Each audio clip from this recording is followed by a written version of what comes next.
Hi guys, I hope you all are doing well. So आज की video में मैं आपको कोडिपेंडेंसी और नार्सिसिस्टिक रिलेशनशिप्स इसके बारे में बताने वाली हूँ। ठीक है, तो बहुत जन ने ये सुना होगा, ये जो रिलेशनशिप पैटर्न है टॉक्सिक रिलेशनशिप कहा जाता है इसको, बिकॉज बहुत ही लो वाइब्रेशनल रिलेशनशिप है ये। कार्मिक भी कह सकते हैं इसको, है ना, कार्मिक relationships. Codependency narcissistic is a कार्मिक रिलेशनशिप, हेवीली कार्मिक रिलेशनशिप। ठीक है, अब होता क्या है, इसमें एक पार्टनर कोडिपेंडेंसी बिहेवियर होता है उसका, और दूसरा पार्टनर है उसका नार्सिसिस्टिक बिहेवियर होता है। अब दोनों का मतलब क्या है, मैं आपको बताती हूँ, या फिर आपको पता भी होगा शायद से। ठीक है, तो ये रिलेशनशिप में क्यों बता रही हूँ, क्योंकि क्या होता है ना, जैसे हम जर्नी स्टार्ट करते हैं तो कहीं ना कहीं हम कार्मिक पैटर्न्स में फंसे हुए होते हैं। इसके लिए तो आप पेन में होते हो ना। जब आपकी अवेकनिंग स्टार्ट होती है उसके पहले आप कार्मिक चीज़ों में फंसे हुए होते हो, कहीं ना कहीं आप भी कार्मिक पार्टनर्स जैसे बिहेव करते हो। लेकिन अवेकनिंग जब मिलती है, आप स्पिरिचुअलिटी को जब अपनाते हो, तो थोड़ा थोड़ा आप आपके पैटर्न्स इम्प्रूव करना स्टार्ट कर देते हो। ठीक है, तो कोडिपेंडेंसी नार्सिसिस्टिक रिलेशनशिप क्या होती है, एक पार्टनर जो है वो कोडिपेंडेंट रहता है, यूजुअली फीमेल। ठीक है, जो फीमेल पार्टनर है वो कोडिपेंडेंट होता है, और जो मेल पार्टनर है वो नार्सिसिस्टिक होता है, या उल्टा भी हो सकता है। ठीक है, अब कोडिपेंडेंसी या नार्सिसिस्टिक ये जो है ये बिहेवियरल पैटर्न्स है, मतलब इंसान किस तरीके से बिहेव करता है वो एक्सप्लेनेशन है। ये मैं किसी को टैग नहीं कर रही हूँ या किसी को लेबल नहीं देना चाहती कि ये पर्सन कोडिपेंडेंट है या ये पर्सन नार्सिसिस्टिक है, या कोडिपेंडेंट ऐसे होते हैं या नार्सिसिस्टिक ऐसे होते हैं। नहीं, ये जो है ये एक पैटर्न है, बिहेवियरल पैटर्न है। जैसे मैंने चाइल्डहुड ट्रॉमा के आपको वीडियोस बताए थे, अगर आपने नहीं देखे तो आप मेरे वीडियो सेक्शन में देखिए, अटैचमेंट स्टाइल्स पे जो वीडियो है, ये साइकोलॉजी में आता है सब कुछ। ठीक है, और कोडिपेंडेंसी और नार्सिसिस्टिक भी कहीं ना कहीं चाइल्डहुड ट्रॉमा से बॉर्न होते हैं, मतलब ये वो सीखते हैं, ये लर्नड बिहेवियर होता है, ये कुछ पैदा नहीं होता कोई कोडिपेंडेंसी से या नार्सिसिस्टिक से, और इसको हील किया जा सकता है। ठीक है, इसको हील किया जा सकता है। तो ये जो बिहेवियर है ये वुंडेड एनर्जी से आता है, पेन से आता है, कहीं ना कहीं आपको बहुत हैवी वुंड्स मिलते हैं आपके सोल पे, इसके लिए आप ऐसा बिहेव करना स्टार्ट कर देते हो, जो कि ये लाइफ टाइम में भी हो सकता है या आपके प्रीवियस लाइफ टाइम से भी आपका ये पैटर्न हो सकता है। ठीक है, अब होता क्या है, जैसे मैंने बोला कि फीमेल्स जो है, ठीक है, वो कोडिपेंडेंट होती है, और मेल जो है वो नार्सिसिस्टिक होता है। ठीक है, अब होता क्या है इसमें, कोडिपेंडेंसी मतलब मैंने आपको पहले भी एक्सप्लेन किया है कोडिपेंडेंसी मतलब क्या। तो कोडिपेंडेंसी जो है वो उसमें आप अपने आप को निगलेक्ट कर देते हो और किसी और चीज़ पे डिपेंडेंट हो जाते हो टू फील बेटर। आप अपने इमोशंस खुद रेगुलेट नहीं कर सकते हो या कंट्रोल नहीं कर सकते हो। हमेशा आप आपके सराउंडिंग्स में ही देखते हो, आप उनको फिक्स करना चाहते हो, आप आपका एनवायरनमेंट फिक्स करना चाहते हो, आप लोगों को फिक्स करना चाहते हो, आप आपके पार्टनर को फिक्स करना चाहते हो, और जब वो अच्छा फील करेंगे तो ही आप भी अच्छा फील करोगे। इसमें क्या होता है, आपका पूरा फोकस जो है वो बाहर शिफ्ट हो जाता है, पूरा फोकस जो है वो हमेशा बाहर ही रहता है, आप खुद को निगलेक्ट करते हो। ये इससे क्या होता है, आप हमेशा ओवर गिविंग, प्लीजिंग एटीट्यूड, ये सब आ जाता है। ओवर गिविंग मतलब हमेशा देते रहना दूसरों के लिए, बस दूसरों को प्लीज़ करना, खुश करने में आप लगे हो रहते हो, हमेशा दूसरों के बारे में सोचते हो, हमेशा दूसरों के लिए हाजिर रहते हो, है ना। इसमें क्या होता है, आप दूसरों को खुश करने की कोशिश कर रहे हो, कहीं ना कहीं आप दिल से वो चीज़ें नहीं करते हो, या फिर खुद का ध्यान रख के साइमल्टेनियसली वो चीज़ें नहीं करते हो आप। तो कहीं ना कहीं दूसरों को खुश करने के लिए जो हम करते हैं वो एक वुंडेड प्लेस से आता है, उसको ही कोडिपेंडेंसी बोलते हैं। और जब वो दूसरा इंसान खुश नहीं होता, आप भी अनईजी फील करते हो, और जब वो इंसान खुश होता है आप थोड़े से रिलैक्स हो जाते हो। तो ये कोडिपेंडेंसी, आप उसके इमोशंस पे आपका इमोशंस डिपेंड है, that is called as codependency. तो इसमें जो जो भी लड़की है या जो फीमेल पार्टनर है वो हमेशा अपने मेल पार्टनर के बारे में ही सोचेगी, उसको प्लीज़ करेगी, फिर वो क्या सोच रहा है, वो ऐसे क्यों बिहेव कर रहा है, हमेशा उसको बहुत ज़्यादा अटेंशन देगी क्योंकि वो हमेशा उसको फिक्स करने का सोचेगी। ठीक है। कोडिपेंडेंस बिकॉज खुद वुंडेड होते हैं, वो हमेशा दूसरों को फिक्स करने की कोशिश करते हैं, और बिकॉज वो वुंडेड होते हैं वो भी वुंडेड पार्टनर से अट्रैक्ट करते हैं। अब हम अट्रैक्शन कैसे, आप जैसे हो आप वैसे ही लोगों को अट्रैक्ट कर सकते हो। तो जो दूसरे लोग हैं वो आप ही का रिफ्लेक्शन है। तो जो नार्सिसिस्टिक पर्सन है या जो मेल पार्टनर है जिसमें ये नार्सिसिस्टिक बिहेवियर है, वो भी वुंडेड प्लेस से ही आता है, लेकिन वो आपको कम्प्लीटली मिरर करता है। कैसे मिरर करता है? नार्सिसिस्टिक जो है वो भी जो है वो क्या है, उनमें भी सेल्फ लव नहीं है। कोडिपेंडेंट में सेल्फ लव नहीं है, इसके लिए वो हमेशा दूसरों के बारे में सोचते रहते हैं, उनको खुश करने के बारे में सोचते रहते हैं, उनको अटेंशन देते रहते हैं, और जब वो खुश होते हैं तो ये खुश हो जाते हैं। नार्सिसिस्टिक जो है ये इनके अपोजिट है, इसके लिए अट्रैक्शन इतना स्ट्रांग होता है दोनों के बीच। ठीक है। नार्सिसिस्टिक जो है उनमें भी सेल्फ लव लैकिंग है, और वो हमेशा दूसरों के अटेंशन पे अच्छा फील करते हैं। वो दूसरों को नहीं देंगे, वो बहुत क्या बोलते हैं, टेकर्स होते हैं। वो टेकर्स, आप गिवर्स होते हो, so obviously you will attract people who are takers, क्योंकि आप हमेशा रेडी हो ऐसे देने के लिए, या दूसरों को किसी को ऐसे ढूंढ रहे हो जिनको आप ऐसे पूरा उनको एक पेडेस्टल पे चढ़ा दो, बस उनको ऐसे एडमायर करने लग जाओ कि वो कहीं तो कोई महाराजा है और आप कोई तो उनके दासी हो। आप ऐसे जब किसी के बारे में सोचते हो कि अरे ये कितना सही है और ये तो ऐसा है तो वैसा है, तो और आप खुद को बहुत कम समझते हो, तो ये होता है किसी और को पेडिस्टल पे चढ़ाना, और पूरी एनर्जी आप उस इंसान पे लगा देते हो। तो आप ये जो इंसान है दूसरा, ये ऐसा अट्रैक्ट करते हो जो कि हमेशा एनर्जी दूसरों की लेने में लगा हुआ रहता है। तो नार्सिसिस्टिक पीपल जो होते हैं वो दूसरों का अटेंशन पसंद करते हैं। वो हमेशा जो है वो किसी के फीलिंग्स के बारे में नहीं सोचते, वो हमेशा खुद के बारे में सोचते हैं। तो ऐसे ये दोनों ऑपोजिट्स जो है ये अट्रैक्ट होते हैं, दोनों में सेल्फ लव लैकिंग होता है।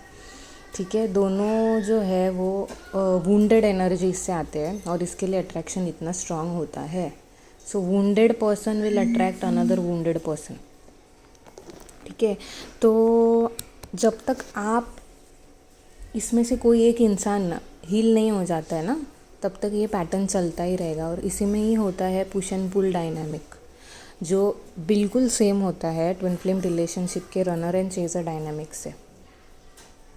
अब होता क्या है, दो चांसेस है, या तो आप इस रिलेशनशिप में हो, कोडिपेंडेंट नार्सिसिस्टिक रिलेशनशिप में हो, और आपको आप वो उसको ट्विन फ्लेम रिलेशनशिप समझ रहे हो because of the running and chasing.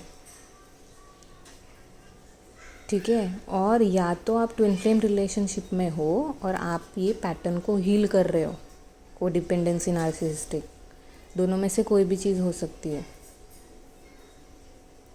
ठीक है। तो अब ये पता लगाना कैसा है, ये भी बहुत बड़ा क्वेश्चन है। ठीक है। तो सबसे पहले तो ये चीज़ है कि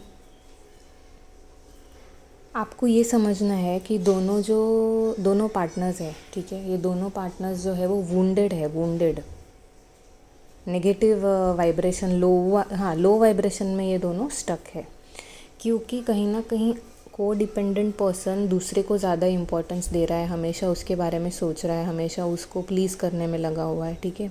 मेरा एक वीडियो है यूनियन कैसे होगा, उसमें मैंने एनर्जी फ्लो एक्सप्लेन किया है डायग्राम्स के साथ, तो वैसे होता है उसमें। और जब आप उस रिलेशनशिप को हील करते हो तब आप जो है वो सेल्फ लव की पोजीशन में आके ही ऐसे लोगों को अट्रैक्ट करना बंद कर सकते हो। तो मैं उसका भी लिंक डालूँगी डिस्क्रिप्शन बॉक्स में, आप वो भी देखिए। तो इम्पॉर्टेंट क्या है, अगर आप ऐसे रिलेशनशिप में फंसे हुए हो तो आपको अब ये नहीं सोचना है कि ये नार्सिसिस्टिक पर्सन है या फिर मैं ट्विन फ्लेम रिलेशनशिप में हूँ, क्योंकि ऐसा बिल्कुल हो सकता है कि आप ट्विन फ्लेम के साथ हो और आपका ट्विन फ्लेम जो है वो इसके लिए आया है ताकि आप ये पैटर्न हील कर सको और कोडिपेंडेंसी से आप हेल्दी फेमिनिन एनर्जी में आओ और सेल्फ लव में आओ। और जैसे आप हील हो गए, वो जो आपका ट्विन फ्लेम अभी नार्सिसिस्टिक बिहेव कर रहा है जब आप हील होते हो ऑटोमेटिकली वो भी अपना ही पैटर्न हील करेंगे, क्योंकि आपका जो सोल है वो सेम है, आपकी एनर्जी है वो सेम है। तो जब आप अपनी एनर्जी पे वर्क करते हो, उनकी एनर्जी पे ऑटोमेटिकली काम होता है, ठीक है। और कोडिपेंडेंसी या नार्सिसिज्म, इसका परसेंटेज हर किसी में अलग अलग हो सकता है। हर रिलेशनशिप में कोई बहुत ज़्यादा नार्सिसिस्टिक हो सकता है या कोई कम हो सकता है, या कोई फीमेल पार्टनर जब बहुत ज़्यादा कोडिपेंडेंसी दिखाने लग जाती है तो that provokes narcissistic behaviour of the male partner, ठीक है। तो ये जो बिहेवियर ये प्लस माइनस होते रहता है, ज़रूरी नहीं है कि हमेशा 100% ही नार्सिसिस्टिक ही रहता है कोई, या 100% कोडिपेंडेंट ही रहता है। तो मेन ट्रिगर पॉइंट ये रहता है फियर। जब फीमेल पार्टनर अनसेफ फील करती है या अबैंडनमेंट का उसको फियर होता है, तब वो ज़्यादा कोडिपेंडेंसी, ज़्यादा चेस करना, ज़्यादा फॉलो करना, ये सब चीज़ें स्टार्ट करती है। और ये जो है वो नार्सिसिस्टिक को और एनर्जी देती है, अननेसेसरी एनर्जी और अटेंशन उसको मिलती जाती है और वो और भागते जाते हैं, ठीक है। अब इसको पता कैसे करना है? जब आप हील होते हो, आप खुद की रिस्पॉन्सिबिलिटी लेके, आप सेल्फ लव पे फोकस करके आप अपनी एनर्जी पे काम करते हो, तब वो स्टेट पे आपको कोई फ़र्क नहीं पड़ता कि दूसरे जन क्या फील कर रहे हैं या दूसरे जन क्या सोच रहे हैं। आप खुद को उनके इमोशंस के लिए रिस्पॉन्सिबल नहीं समझते हो। कोडिपेंडेंट जो होते हैं वो हर चीज़ पर्सनली लेते हैं, ठीक है। आप मेरा वीडियो देखें wounded feminines and divine feminines का, तो वो हर चीज़ पर्सनली लेते हैं और दूसरों के इमोशंस जो है, अगर वो उदास है तो उसके लिए भी खुद को ही रिस्पॉन्सिबल समझते हैं और उनको खुश करने में लग जाते हैं। इसमें होता क्या है, उनकी एनर्जी वेस्ट होती है और जो दूसरे इंसान को चाहिए होती है एनर्जी, वो उनको मिल जाती है। जब आप सेल्फ लव में आते हो तो आप जो है हमेशा खुद को पहले तो बैलेंस्ड रखते हो, खुद को हमेशा एक न्यूट्रल या हाई वाइब्रेशन पे रखना स्टार्ट कर देते हो। उससे क्या होता है, आपके आजू बाजू में अगर कोई नेगेटिविटी या ड्रामा चल रहा है तो आप उनको वो इंसान का प्रॉब्लम समझते हो कि ये इस इंसान का इशू है, मैंने कुछ नहीं किया है उसमें। तो ये इंसान को सीखना होगा, जैसे आपने सीखा हेल्दी स्टेट में आना, वैसे वो इंसान भी सीख जाएगा। आप ज़्यादा से ज़्यादा उसको थोड़ा काउंसिल कर सकते हो, ठीक है, लेकिन आप खुद को उसके लिए रिस्पॉन्सिबल नहीं समझोगे और ख़ुद भी उस नेगेटिविटी में स्टक नहीं हो जाओगे। तो जब आप वो हेल्दी स्टेट में आते हो तब कहीं ना कहीं आप ये पैटर्न हील करना स्टार्ट कर देते हो। आप फिर आपके जैसे लोग अट्रैक्ट करना स्टार्ट कर देते हो। फिर वो टाइम पे आप सोलमेट रिलेशनशिप्स अट्रैक्ट करते हो। और जैसे जैसे आप हील होते जाओगे और अगर आपका जो पार्टनर है जो पहले नार्सिसिस्टिक बिहेव कर रहा था और आप अगर फिर से टच में आते हो और वो अभी आपसे अच्छे से बात कर रहे हैं, तो हो सकता है कि वो आपका ट्विन ही था, क्योंकि वो अभी हील हो चुका है, वो पहले जैसे बिहेव नहीं करता है, नार्सिसिस्टिक बिहेव नहीं करता है। तो कहीं ना कहीं वो एक इंडिकेशन है कि आपकी हीलिंग जैसे हुई है वैसे उनकी भी हीलिंग हुई है। और अगर वो इंसान पहले जैसे ही बिहेव कर रहा है, आपकी फीलिंग्स की कदर नहीं कर रहे हैं, आपके इमोशंस की कदर नहीं कर रहे हैं, आपको अटेंशन नहीं दे रहे हैं, तो इसका मतलब यही है कि वो नार्सिसिस्टिक पर्सन, उसने अपने आप पे काम नहीं किया है। तो आपको समझ जाना है कि आपको अब उस पे इतना अटेंशन नहीं देना है, ना ही उसके नेगेटिव पैटर्न्स पे अटेंशन देना है जैसे आप पहले देते थे, क्योंकि अब आप अपनी हीलिंग पे ज़्यादा फोकस कर रहे हो। तो आपको खुद पे ही फोकस करना है, आपको बस समझ जाना है कि इस इंसान का बिहेवियर कैसा है, ठीक है। अगर आपका ट्विन फ्लेम है तो आप अगर हील होते हो तो वो भी थोड़ा बहुत हील होगा, ठीक है। और अगर वो नहीं होते, इसका मतलब यही है कि वो आपके ट्विन फ्लेम नहीं है, ठीक है। तो सबका सॉल्यूशन एक ही है, इनर वर्क, आपका खुद पे एनर्जी पे काम करना। जब आप हील होना स्टार्ट हो जाओगे, उसका सबसे बड़ा इंडिकेशन यही है कि आप जो है वो किसी के चीज़ों से अफेक्ट नहीं होगे। तो पहले जैसे एग्जांपल देती हूँ मैं, पहले अगर आप ये कोडिपेंडेंसी, नार्सिसिस्टिक रिलेशनशिप या कार्मिक रिलेशनशिप जो होती है उसमें अगर आप होते हो तो किसी इंसान का बिहेवियर आपको बहुत हर्ट करता है, क्योंकि आप में सेल्फ लव की कमी होती है, आपकी एनर्जी पता नहीं होती है, एनर्जी का इक्वेशन, ठीक है। तो जैसे अगर वो आपको मैसेज इग्नोर कर दे या आपका कॉल इग्नोर कर दे या मैसेज रीड करके रिप्लाई ना करे, तो आपको बहुत अफेक्ट होता है वो सारी चीज़ों से। वो सामने वाला इंसान आपको अटेंशन नहीं देता, आप हर कोशिश करते हो, आप उनको बहुत अटेंशन भी देते हो, लेकिन ये सब वन साइडेड होता है, उनसे आपको कोई अटेंशन नहीं मिलता और ये चीज़ें आपको हर्ट होती है। तो ये बड़ा इंडिकेशन है कि आप अभी भी वुंडेड हो, आपको हील होने की ज़रूरत है। और जब आप हील हो जाते हो तभी भी ये सारी चीज़ें जब होती है और आपको अफेक्ट नहीं होता, आप खुशी रहते हो और आप सोचते हो छोड़ो ना यार, ठीक है, बिज़ी होगा, या फिर आपको कुछ फ़र्क ही नहीं पड़ता, आप अपना काम में आपके पास आप अपनी लाइफ में ज़्यादा फोकस्ड रहते हो, so that is a big indication that you are healing. फिर उस टाइम पे आपको वो इंसान आपको लगेगा यार ये तो मतलब अपने ये फंसा हुआ है, इसका कुछ तो गड़बड़ है। सो आप अपने आप डिस्टेंस करने लग जाते हो आप ऐसे लोगों से, क्योंकि वो स्टेट पे आके आप ये लोगों को ज़्यादा अच्छे से समझ पाते हो फिर कहीं ना कहीं। तो आप ही दूरियाँ अपने आप बना लेती हो, क्योंकि अब आपको जो है वो नेगेटिविटी, ड्रामा, ये सब चीज़ें पसंद ही नहीं आती है सच बोलूँ तो सबसे इम्पॉर्टेंट यही है अपने आप को बैलेंस करके न्यूट्रल एनर्जी में रखना, क्योंकि सबसे इम्पॉर्टेंट चीज़ है आपकी एनर्जी, जो मैं हमेशा बोलती हूँ। और आप जब वो ध्यान में रखते हो खुद का वाइब्रेशन, अपने आप आपकी सराउंडिंग वाली चीज़ें जो है वो आपको पता चलती है, कौन कैसा है, आपको सारी चीज़ें धीरे धीरे पता चलने लग जाती है। ठीक है, सो ये था मेरा कोडिपेंडेंसी और नार्सिसिस्टिक रिलेशनशिप पे वीडियो। सो आप जो है वो पार्टनर के बारे में सोचना बंद कीजिए कि वो कौन है, वो फॉल्स ट्विन है या कार्मिक है या सोलमेट है या ट्विन है। सो मैंने जैसे बताया उसका एक ही इलाज है कि खुद की एनर्जी इम्प्रूव करना। ठीक है, आपको अपने आप समझ में आ जाएगा। और मैं एक वीडियो इसके आगे वीडियो बनाऊंगी जिसमें मैं तीनों जो रिलेशनशिप्स हैं उनके बारे में डिस्कस करूंगी, कैसे ये रिलेशनशिप्स है, कार्मिक पार्टनर्स या फॉल्स ट्विन या सोलमेट एंड ट्विन फ्लेम। ठीक है, इनके बारे में बात करूंगी। तो अभी के लिए आप देखिए, और अगर आपने वीडियोस नहीं देखे तो मैं सजेस्ट करूंगी आप फेमिनिन एनर्जी पे जो मेरे वीडियोस है वो देखिए। That will definitely help you कि कैसे एनर्जी को बैलेंस करना है और हेल्दी फेमिनिन एनर्जी में कैसे आना है। Okay, so I love you all, please take care of yourself. Okay, and I will see you soon, bye.